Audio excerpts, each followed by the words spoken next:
sepemahaman saya, ilmu Tuhan bertebaran di mana-mana, di selembar daun, di sehembus angin, di setetes embun. Bagaimana kita mempelajarinya kalau kita punya mesin yang dibangun dengan mempelajari Al-Quran tersebut. Jadi Al-Quran adalah kacamata untuk memahami kebenaran Tuhan yang lebih luas.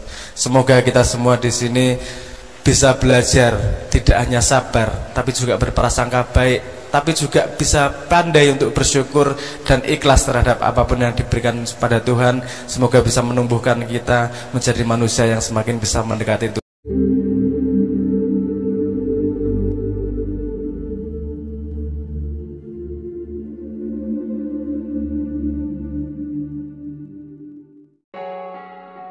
Karena kita pernah dengarkan kalimat ini, kegagalan adalah keberhasilan yang tak terjadi. Bukannya kegagalan adalah keberhasilan yang tak terjadi, bukan tertunda. Kalau gagal ya gagal. Tidak ada hina dalam kegagalan. Yang penting mau mencoba lagi, kan gitu. Karena semua kegagalan akan memberikan pengalaman. Semua pengalaman akan memberikan cara memutuskan yang benar, dan cara memutuskan yang benar akan menuju ke keberhasilan. Jadi kalau menemui kegagalan tidak hanya sabar, tapi berprasangka baik. Ada nih di atasnya, berprasangka baik. Jadi sudah naik itu tingkatnya. Nggak hanya ngelus dada, tapi ini siapa tahu sedang dilatih untuk menuju keberhasilan. Seperti teman-teman yang jomblo di sini, ada juga yang jomblo. Banyak ya. Yang jomblo, kalau Anda belum dapat pacar, ditolak, jangan hanya sabar, berprasangka baik. Kenapa? Karena Tuhan sedang menyiapkan pasanganmu agar pantas mendapatkanmu. Gitu Bu, cara menghibur jomblo akut gitu. Udah nembak 16 kali ditolak, lah mesake banget tuh gue itu, disantuni dengan kalimat-kalimat seperti itu. Oke, berprasangka baik. Ada nggak kira-kira di atasnya berprasangka baik? Saya belajar lagi di situ. Ada. Selain berprasangka baik, nggak usah nunggu besok. Jadi sekarang langsung, ketika gagal langsung disyukuri. Nggak lagi hanya sabar, tidak juga berprasangka baik, tapi langsung disyukuri. Kenapa disyukuri? Karena setiap kejadian mengandung hikmah. Setiap kejadian mengandung ilmu. Kadang-kadang kita lupa. Kita ngambil ilmu kalau kejadian buruk. Kalau kejadian baik kita tidak mengambil ilmunya, seringnya gitu. Kita kan seringnya dapat kejadian kegagalan, kita ambil hikmahnya. Ditolak, kita ambil hikmahnya. Ngelamar orang itu, kita ambil hikmahnya. Tapi nek ngelamar ditompo, diambil hikmahnya atau enggak? Biasanya langsung milih tanggal, orang sempat mikir ilmunya apa sih sebenarnya, kan gitu. Jadi ternyata kejadian yang buruk tidak hanya harus disabar, tapi berprasangka baik juga disyukuri, karena kejadian itu merupakan pintu ilmu terhadap sesuatu yang lebih besar.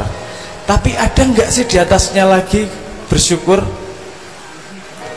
Saya menemukan di atas bersyukur ada yang namanya ikhlas. Ikhlas tidak lagi gini, kalau tadi sabar adalah ngelus dada, ya wis lah, rapopo. Kalau menurut anak saya. Yang kemudian yang kedua, berprasangka baik. Siapa tahu di masa depan ini menjadi lebih baik, gitu. Terus kemudian di atasnya lagi bersyukur, nggak usah masa lalu. Sekarang aja ini sudah pintu ilmu yang bisa saya ambil. Berikutnya adalah ikhlas. Ikhlas itu gimana? Tuhan memang menyiapkan sebab akibat atau yang disebut sebagai hukum sunatullah, hukum alamnya memang seperti ini. Kalau saya jatuh bukan salah siapa-siapa, memang karena saya tidak berhati-hati, karena memang saya tidak memperhatikan hal-hal yang bisa mencelakakan saya. Jadi besok hari ini saya ikhlas dengan kejadian ini, saya mendapatkan ilmunya, saya akan berhati-hati ke depannya, dan saya sudah selesai dengan kejadian itu.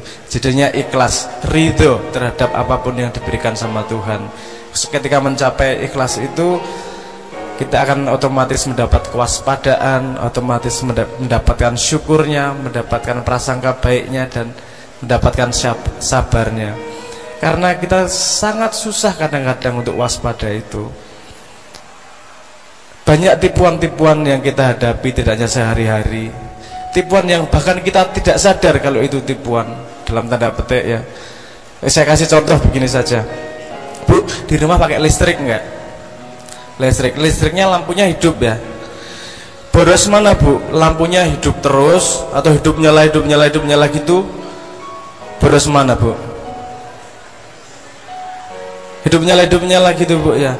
Ini salah satu contoh tipuan saya bu. Tidak waspada. Karena kalau hidup sama nyala sama saja. Kalau hidup mati, nah lebih boros mungkin bu. Kalau hidup nyala, apa bedanya? Sama saja. Paham maksud saya ya? Bahwa ternyata kadang-kadang kita tidak waspada. Kadang-kadang kita meremehkan hal yang sederhana. Kita nyari hal-hal yang besar. Misalnya pengalaman saya sebagai manggung band, manggung di atas panggung ini kok penontonnya malah tertawa-tawa sih, nggak ikut nyanyi sih. Saya nggak menyalahkan mereka. Saya mencari apa ya yang salah sama diri saya. Ternyata lali resletingnya belum dinaikin. Nah misalnya gitu. Ini kejadian berkali-kali itu. Sampai saya sudah malunya hilang. Lupa terus ya. Oh enggak, hal ini enggak lupa. maaf. Ya. Jadi kadang-kadang rasa ikhlas, rasa syukur itu menghalangi kita untuk menyalahkan orang lain. Tapi lebih waspada sama diri sendiri. Lebih waspada untuk memperbaiki diri sendiri. Tidak menyalahkan orang lain, tapi menemukan kesalahan dalam diri sendiri. Lebih waspada terhadap hal-hal yang menipu dalam tanda petik sehari-hari. Dan lebih memperhatikan hal-hal yang simple, tidak diperhatikan padahal ilmunya luar biasa di situ. Saya punya pengalaman muter SMA dalam program yang namanya musik edukasi. Itu salah satu yang saya ajak kepada adik-adik anak muda adalah bagaimana kita tidak pernah meremehkan kejadian apapun sekecil-kecilnya. Meremehkan apapun sekecil-kecilnya. Karena sesuatu yang kita anggap mudah berarti kita sudah kehilangan kesempatan mendapatkan ilmu di dalamnya. Karena apapun ada ilmu yang lebih kecil lagi, lebih teliti lagi, bukan lebih kecil, lebih teliti lagi. Saya kasih contoh sederhana sebelum saya tutup. Mas iso ngitung dari 0 sampai 100 enggak? Ibu-ibu bisa? Mudah atau susah? Mudah ya? Coba 0, 1, 2. Coba aja 3, 4, 5, 6. Oke, mudah ya. SD bisa enggak? Bisa. Saya tanya sekarang, dari 0 sampai 100 angka 9-nya ada berapa? Jangan pernah meremehkan apapun kejadian dalam hidupmu, apalagi yang kamu anggap mudah. Karena di situ pintu ilmu. Mudah loh. Hah? 24.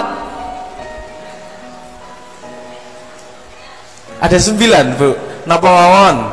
9, 19, 29, 39, 49, 59, 69, 79, 89. Berapa?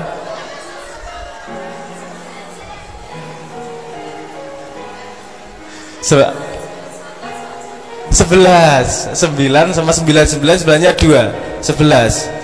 Nah ini kan ada yang punya pendapat lain? Hah? Ada 1. 19 juga ada 9-nya. 1 sama 9 kan gitu. Enggak. Ini ngapain sih kok kita ngomong agama kok tiba-tiba matematika? Jangan lupa, Quran dan pelajaran agama itu adalah jalan mengarungi hidup. Jadi apapun yang kita lakukan dalam hidup pasti ada hubungannya dengan petunjuk Tuhan. Kalau kita mau membumikan, kita harus bisa ngambil ilmu dari Quran untuk bisa diterjemahkan setiap hari dalam perilaku sekecil-kecilnya. Salah satu contohnya ini tadi urusan kewaspadaan. Jangan pernah meremehkan apapun. Dari 0 sampai 100 angka 9-nya berapa tadi? 11. Ada berapa lagi bu? Berapa? Oke, saya jawab saja. Dari 0 sampai 100 angka 9-nya ada 20. 20. Kok banyak amat?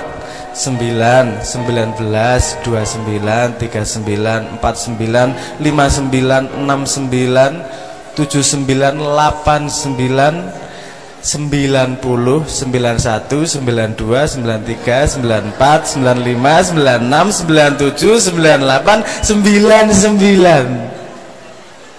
Berapa? Udah SD berapa tahun?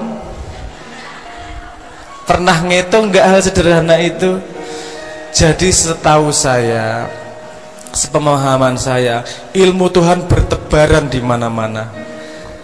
Di selembar daun, di sehembus angin, di setetes embun. Bagaimana kita mempelajarinya kalau kita punya mesin yang dibangun dengan mempelajari Al-Quran tersebut. Jadi Al-Quran adalah kacamata untuk memahami kebenaran Tuhan yang lebih luas.